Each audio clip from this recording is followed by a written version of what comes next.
Saxon's Trig, lesson 74, is about Cramer's rule, and it begins on page 458. Now, earlier we did a lesson where I gave you a formula for x equals something and y equals something, and I said I don't like to memorize where the A1, B2, C1 combination of stuff comes from because it's too complicated.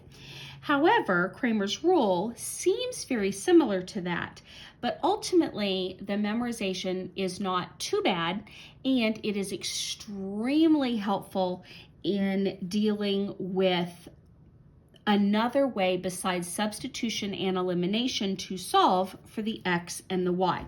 Now, both of them will be fractional, and they will both be coming from formulas where you have ax plus by equals c and cx plus dy equals, wait a minute, I said c instinctively, I meant e. So let me make sure I didn't write that wrong. ax, by, e, c, x, dyf. Yes, okay. So all of the parts are coming from these two trying to be solved simultaneously. So the a that you will see in the formulas will be the first number with the x.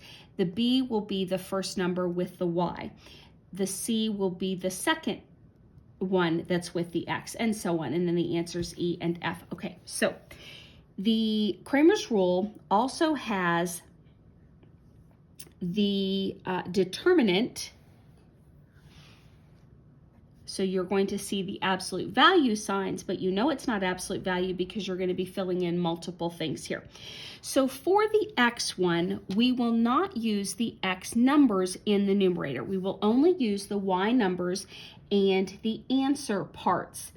But it is answer first, then y. So it's like doing it backwards. So this will be E and F, and then the B and D.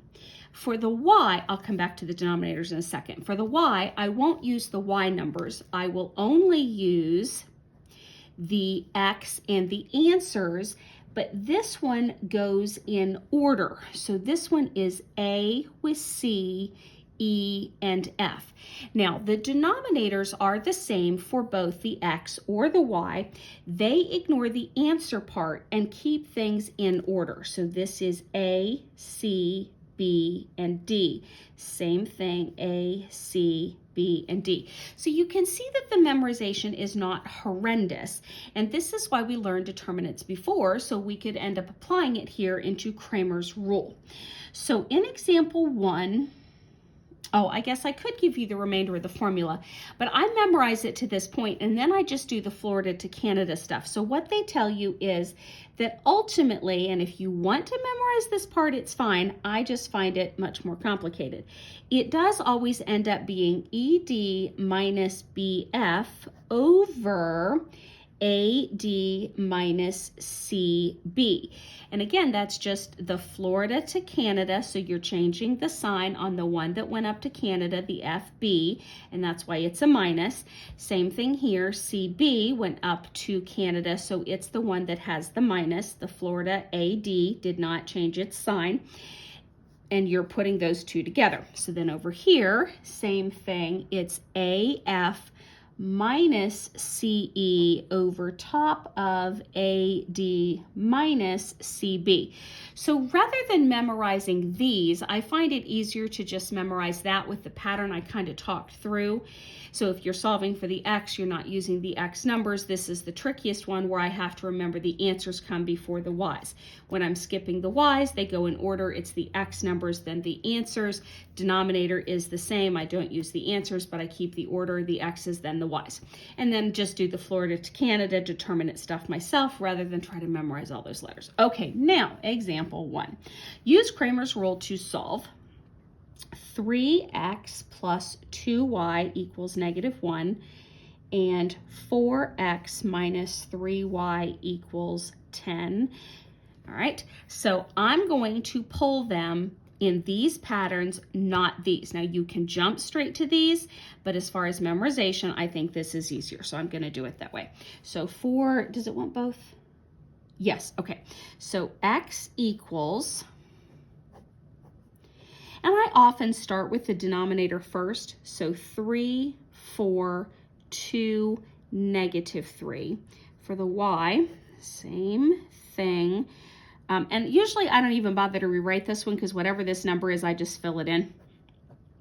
All right, so for the x pattern, I am not using the x's, but I will fill in the answer part first. So -110 followed by the y's, which is 2, -3. And notice that I am using the signs as they are with those letters. For the y, I'm not using the y's. It goes in the correct pattern. So 3, 4, -1, 10. And now Florida to Canada. So -1 times -3 is 3. That's Florida. Don't change the sign. 10 times 2, 20. Canada, make it -20.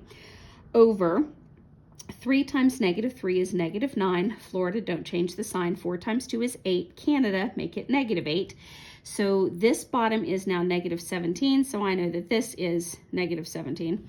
Not an absolute value there. I'm just filling it in. And then 3 minus 20 is -17. So x equals 1. And over here for the y, it was over -17. And then 3 times 10 is 30. Florida, don't change the sign. 4 times -1 is -4. Change the sign because it's Canada. So +4. So I get 34 for the numerator. And that would be negative... is that 2? Yes, -2. So those should be the two answers. Should be in a coordinate point since I was solving both. They didn't bother to write it in a coordinate point. They just said the 1 and the -2. But technically, since it was here solving this, it should be a 1, -2 in a coordinate point that I box. But if you get it just as far as boxing those, we know what we're doing. Example 2. Use Cramer's rule to solve 5x minus 3y equals 1 and 2x minus 7y equals -17. And okay, did not tell me a specific letter, so it wants me to do both. So for the x's, I am pulling for the denominator 5, 2, -3, -7. The x's on the top, won't use those. Answers first, 1 and -17, -3, 7. For the y's, same number. And then I'm gonna do not the y's. So 5, 2, 1, -17. Okay, so working on my x equals, my denominator will be 5 times -7 is -35. Don't change the sign, Florida. 2 times -3, -6. Change the sign, +6. And then here, 1 times 7 is 7. Don't change the sign. 17 times 3, both negatives, that's going to be positive. So it's going to be a minus when I change the sign because of Canada. 2151. Hope that's right. X equals -44, -29. Yes, 2 negatives make a positive. Are they looking for 44 over 29? Or have I made a calculator error? Oh, because they're saying x is 2. Hang on. -7 and 51. Wait, they said negative. There it is. Failed to write my negative. Haha. Yes, okay, that changes things just a tad. That's a -7, so that's -7.